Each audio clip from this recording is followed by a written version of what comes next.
théoriquement. Ça marche? Voilà. Théoriquement, la flèche droite, c'est tout. D'accord. Très bien.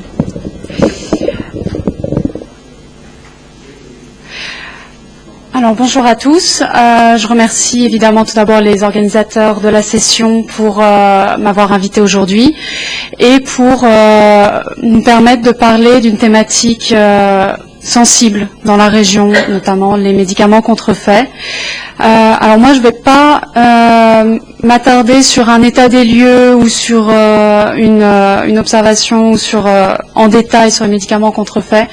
Je vais juste vous présenter la structure de l'Observatoire des trafics illicites qui est basé à Bangkok. Et après, donc très rapidement, en 5 minutes, après je vais laisser la parole à 5 experts de la région qui vous présenteront un état des lieux par pays des médicaments contrefaits selon leur propre approche et perspective. Alors, l'Observatoire, c'est un programme de recherche qui est basé au sein de l'Institut de recherche pour l'Asie du Sud-Est contemporaine, c'est-à-dire l'IRASEC. L'objectif principal, c'est de réunir des informations et donc en faisant de la recherche de terrain, en finançant des chercheurs et en publiant à la suite des études. L'IRASEC, donc c'est un centre de recherche à la fois du ministère des Affaires étrangères et du CNRS. Il est basé à Bangkok depuis 2001 et il fait appel à des chercheurs de toutes nationalités et de différents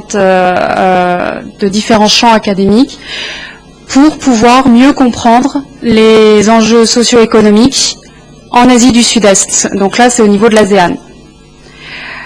Donc basé à Bangkok, en Thaïlande, avec 3 équipes de recherche du CNRS basées au Vietnam, sur problématique des ethnies dans le nord du Vietnam, en Thaïlande, avec les migrations frontalières, notamment dans le sud de la Thaïlande avec la Birmanie et également avec le Cambodge, et en Indonésie, une équipe sur l'islam combattant.